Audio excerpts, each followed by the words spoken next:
नमस्कार दोस्तों, स्वागत है आपका द इन्फॉर्म्ड इंडियन चैनल पर। आज हम द हिंदू न्यूज़पेपर का न्यूज़ एनालिसिस करेंगे, जो भी न्यूज़ एग्ज़ाम पर्सपेक्टिव से इंपॉर्टेंट होंगी। आज की डेट है 26 अक्टूबर। तो आज की जो पहली न्यूज़ है, इंडिया ने कैनेडियंस के लिए वीज़ा सर्विस पार्शली रिज्यूम कर दिए हैं। तो इसमें जो एक वीज़ा के बारे में बताया, जो एंट्री वीज़ा है। एंट्री वीज़ा दिया जाता है फॉरेन नेशनल्स को। एंट्री वीज़ा फॉरेन नेशनल्स को दिया जाता है, बट वो पर्सन ऑफ इंडियन ओरिजिन होना चाहिए। पर्सन ऑफ इंडियन ओरिजिन उसके स्पाउस को भी दिया जा सकता है, उसके चिल्ड्रंस को भी दिया जा सकता है। तो ये आपको पता होना चाहिए कि एंट्री वीज़ा क्या होता है। इसके बाद जो दूसरी न्यूज़ है, एनसीईआरटी की हाई लेवल कमेटी बैठी थी, जिसने रिकमेंड किया है कि कंट्री का नाम वो इंडिया से भारत कर देंगे। अब देखते हैं इस पर आगे का क्या डिसीजन आता है।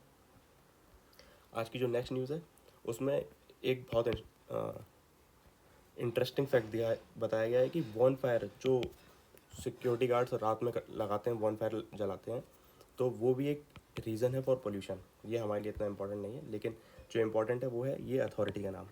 एक national capital civil service authority के बारे में बताया गया है। तो मैं आपको बता दूं कि ये अथॉरिटी जो है government of India, government of national capital, government of national capital territory of Delhi amendment ordinance 2023 से बना है। ये एक स्टैट्यूटरी बॉडी है। ये जो है रिस्पॉन्सिबल है, जो रिकमेंडेशन करेगा to the LG, lieutenant governor को रिकमेंडेशन करेगा regarding transfer, posting, vigilance and other related matter.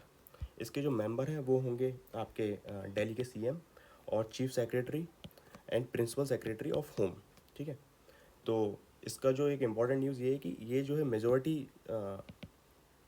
Basis पे डील करेगा कि अगर जो भी मेजॉरिटी वोटिंग होगी उस चीज़ को पास कर दिया जाएगा। बट लेफ्टिनेंट गवर्नर को इसमें स्पेशल पावर दी गई है। लेफ्टिनेंट गवर्नर किसी भी चीज़ को ओवर रूल कर सकते हैं। इसमें फाइनल कॉल जो है वो लेफ्टिनेंट गवर्नर लेंगे इसमें। इसके बाद जो नेक्स्ट न्यूज़ है, ये सारी पॉलिटिकल न्यूज़ है, तो आप ये इग्नोर कर सकते हैं क्योंकि इलेक्शन आने वाला है, तो पॉलिटिकल न्यूज़ बहुत ज़्यादा आ रही हैं। इसके बाद जो नेक्स्ट न्यूज़ इंपॉर्टेंट आती है वो है निपा वायरस। निपा वायरस काफ़ी न्यूज़ में रहता है, तो आपको पता होना चाहिए निपा वायरस क्या होता है। निपा वायरस एक आरएनए टाइप है। इसका जीनस है वो हैनीपा वायरस है, हैनीपा वायरस। ये एयरबोर्न ट्रांसमिशन से होता है। ठीक है। तो आपको जो पता होना चाहिए वो ये है कि इसमें एक बैट का नाम दिया हुआ है। ये जीनस का नाम है फैटो टेरोपस बैट है। इसे हम फ्रूट बैट भी कहते हैं, इसे फ्लाइंग फॉक्स भी कहते हैं। फ्लाइंग फॉक्स, फ्रूट बैट, आपको पता होना चाहिए कि ये टेरोपस बैट को कहते हैं, और यही जो है कैरी करता है निपा वायरस को अपने अंदर। ठीक है। तो आपको निपा वायरस के बारे में पता होना चाहिए था। इसके बाद जो नेक्स्ट न्यूज़ है वो है ये, दिल्ली हाई कोर्ट ने एक वर्डिक्ट दिया। उसमें बोला है कि अगर वाइफ ग्रेजुएट है तो इसका मतलब ये नहीं है कि आप उसे फोर्स करेंगे फॉर वर्क, या आप उसका जो मेंटेनेंस देने वाले हैं उसका मेंटेनेंस कम कर देंगे या उसे मेंटेनेंस नहीं देंगे। तो बस आपको ये पता होना चाहिए था, इसमें कुछ खास इतना था नहीं। एक इम्पॉर्टेंट रिवर के बारे में बताया गया है इसमें, इस वाली न्यूज़ में, जो उत्तराखंड से रिलेटेड है। इस न्यूज़ में जो रिवर के बारे में बताया गया है, डैम बनाया जाएगा एक्रॉस रिवर गोला रिवर। गोला रिवर ट्रिब्यूटरी किसकी है? रामगंगा की। तो आपको ये पता होना चाहिए कि गोला रिवर रामगंगा की ट्रिब्यूटरी है। इसके बाद हम एडिटोरियल्स को एनालिसिस बाद में करेंगे या नेक्स्ट वीडियो में करेंगे, इसमें केवल न्यूज़ एनालिसिस है। इसके बाद जो नेक्स्ट इंपॉर्टेंट न्यूज़ है, ये सारी जो है पॉलिटिकल न्यूज़ है, सब पॉलिटिकल चल रही है। इसके बारे में मैंने आपको बता दिया था कि कैनेडियंस के लिए रिज्यूम कर दी गई वीज़ा सर्विस। एनसीईआरटी भारत वाला ही बता दिया मैंने आपको।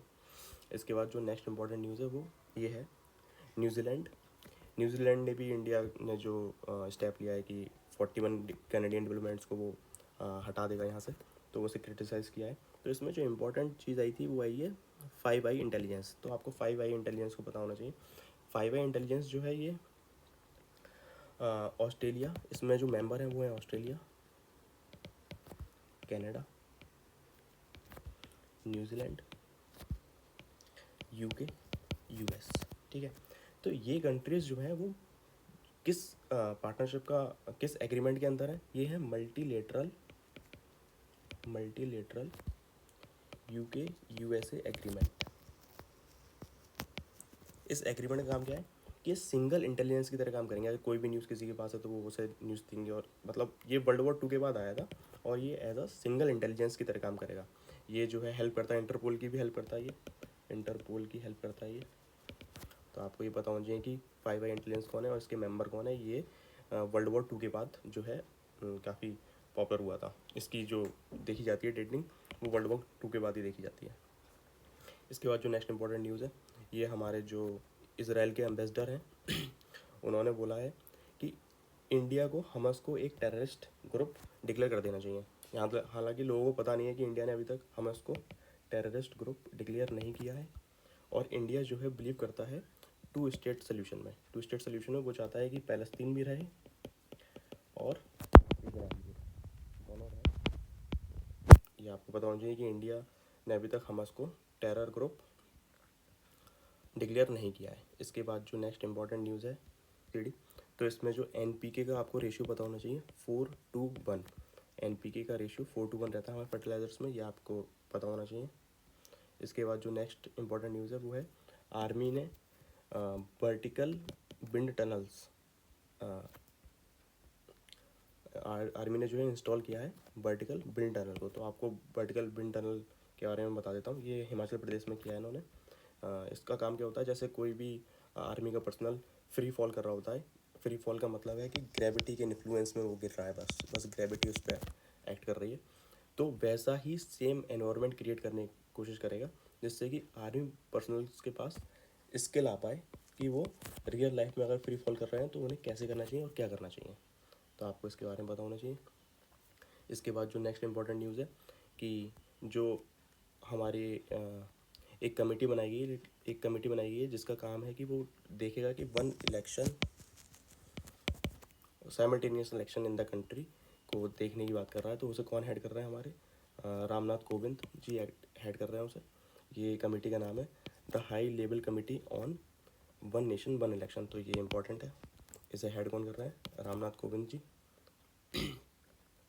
और ये एक बढ़िया न्यूज़ है कि राम टेम्पल जो है अयोध्या में, जिसका इनाग्रेशन होने वाला है 22 जनवरी को होने वाला है, इसे नरेंद्र मोदी जी करने वाले हैं। इसके बाद हम वर्ल्ड पेज पे आ जाते हैं। इसमें जो जानने वाली न्यूज़ मुझे लगी वो केवल यही लगी कि जो यूएस में जो स्पीकर हैं उन उसके लिए माइक जॉनसन को नियुक्त किया गया है। जापान में एक बहुत रूलिंग आई है, टॉप कोर्ट ने एक रूलिंग दी है ट्रांसजेंडर पीपल्स के लिए। यहाँ पे जापान में एक रूल था कि जब भी कोई एज अ मेल या फीमेल अपने आप को बाद में जेंडर चेंज कराना चाहता है तो उसके लिए स्टेराइल होना पड़ेगा। मतलब कि स्टेराइल की मतलब वो बाद में बच्चे वगैरह पैदा नहीं कर सकते, इस तरीके से होना पड़ेगा। बट जापान के टॉप कोर्ट ने इस रूल को जो है गलत बताया। उन्होंने बोला कि इस चीज़ को चेंज करना चाहिए। तो बाकी ये देखते हैं आगे क्या होता है। अभी कोई फाइनल वर्डिक्ट नहीं दी है, उन्होंने बस ये हाई कोर्ट को वापस भेज दिया एग्जामिन करने के लिए और बोल दिया कि ये चीज़ अनकॉन्स्टिट्यूशनल है, इसे हटाना चाहिए।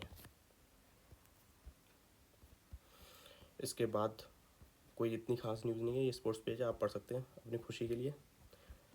ये आज का न्यूज़पेपर एनालिसिस इतना ही था। मैं इसके बाद अगर आप डिमांड करेंगे तो एडिटोरियल एनालिसिस भी लेके आ सकता हूँ। मेरी इस न्यूज़पेपर एनालिसिस को करने की बस यही कोशिश है कि मैं इसे 5 से 10 मिनट के अंदर अंदर कंप्लीट कर दूँ। जो लोगों को बहुत टाइम लगती है उसे मैं जल्द से जल्द ख़त्म कर दूँ। और आपको ये पसंद आए तो शेयर कीजिए, लाइक कीजिए अपने फ्रेंड्स के साथ। धन्यवाद।